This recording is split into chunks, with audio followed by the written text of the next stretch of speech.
Assalamualaikum warahmatullahi wabarakatuh. Perkenalkan, nama saya Ridwan Septianur Cahyo. Saya berasal dari sekolah SMAN Negeri 2 Sleman. Saya dari kelas 12 IPS 2 absen 25. Di sini saya akan menerangkan peran aktif Indonesia dalam Perang Dingin.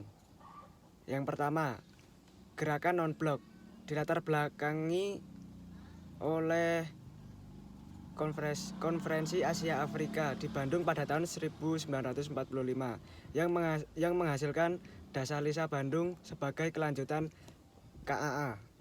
Beberapa negara setuju membentuk suatu organisasi yang benar-benar bebas dari pengaruh dua negara adidaya.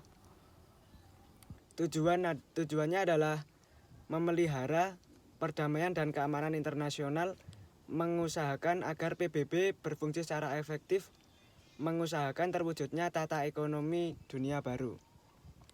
Asas pembentukan GNB didasarkan pada asas-asas tertentu sebagai berikut. GNB bukan suatu blok tersendiri dan tidak tergantung dalam blok yang saling bertentangan. GNB merupakan wadah perjuangan negara-negara yang sedang berkembang yang gerakannya tidak pasif. KTT non-blok. KTT adalah konferensi tingkat tinggi.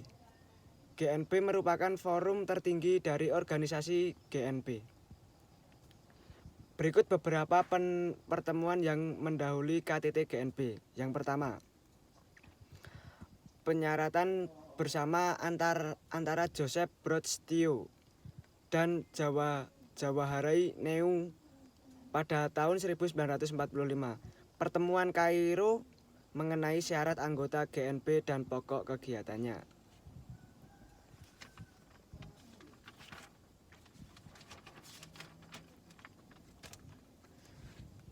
Yang kelima, peran serta Indonesia dalam GNB. Yang pertama adalah Indonesia sebagai salah satu negara pemeraksara GNB. Indonesia sebagai salah satu negara pengundang pada KTT pertama GNB di Belgrade, Yugoslavia. Poin berikutnya adalah ASEAN atau Association of Southeast Asian Nations. Latar belakangnya adalah berakhirnya konferensi yang timbul di Asia Tenggara antara Indonesia, Malaysia, dan Filipina. Yang kedua, persamaan senasib akibat ditindas bangsa penjajah. Maksud dan tujuan organisasi ASEAN. Yang pertama, mempercepat pertumbuhan ekonomi, kemajuan sosial, dan perkembangan kebudayaan di Asia Tenggara. Mengadakan kerjasama dalam bidang pertanian, industri, perdagangan, dan komunikasi. Poin berikutnya adalah struktur organisasi ASEAN.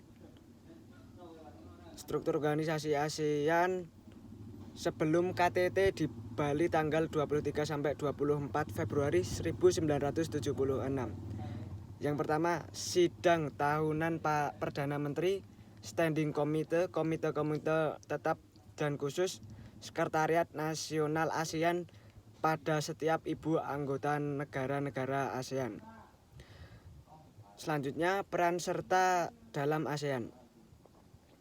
Yang pertama, sebagai negara pemeraksara berdirinya ASEAN, sebagai penyelenggara KTT pertama dan KTT ke-9, turut serta menangani kasus pengungsi, kerjasama negara kawasan utara dan selatan. Lahirnya kerjasama negara-negara kawasan utara selatan. Negara-negara kelompok utara adalah sebutan bagi negara maju atau negara industri yang mayoritas terletak di belahan bagian utara. Terletak dari Amerika Serikat, Kanada, Perancis, Inggris, Jerman, Italia, dan Jepang, yang merupakan satu-satunya negara Asia. Ketujuh negara tersebut dikenal sebagai Group of 17 atau G7. Peran Indonesia dalam kerjasama negara-negara kawasan utara selatan.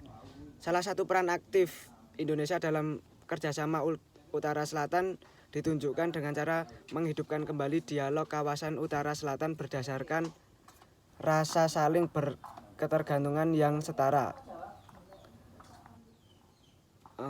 Dialog Selatan-Selatan diyakini memperkuat posisi tawar negara-negara berkembang terhadap negara-negara utara. Sekian dari saya, kurang lebihnya mohon maaf. Wassalamualaikum warahmatullahi wabarakatuh.